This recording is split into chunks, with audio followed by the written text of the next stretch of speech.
Kaniadtong miaging tuig sa wala pa ang Pasko, nawala sa baha ang akong ginikanan ug upat ka igsuon.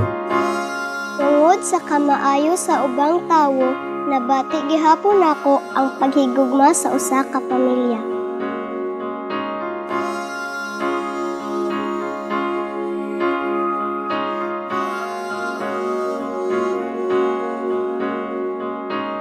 Hindi lang sa langit nandun ang mga bituin.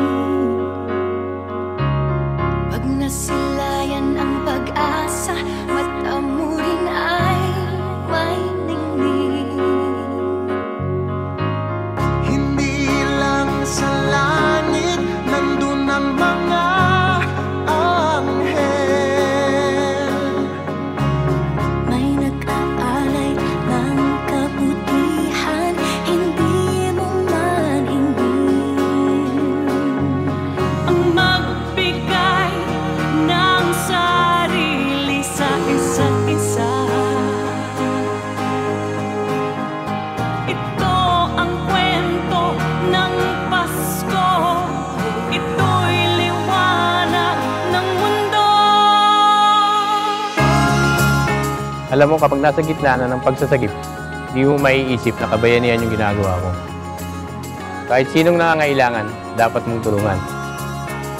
Kahit sino, pwedeng tumulong sa kahit na anong paraan.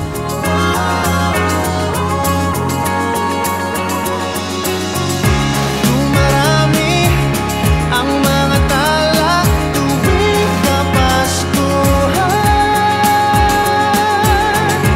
Sa atin nagmumula ang kaliwanagan.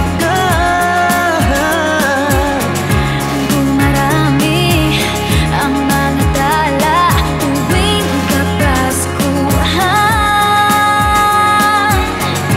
Dalhin natin ang pagpapala sa bawat tahanan.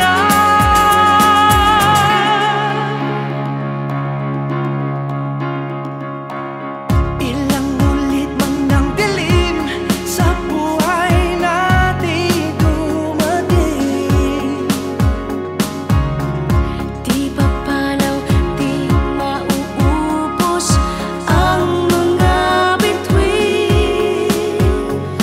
Ang magbigay ng sarili sa isa't isa. Ito ang kwento ng Pasko. Ito'y liwanag ng mundo.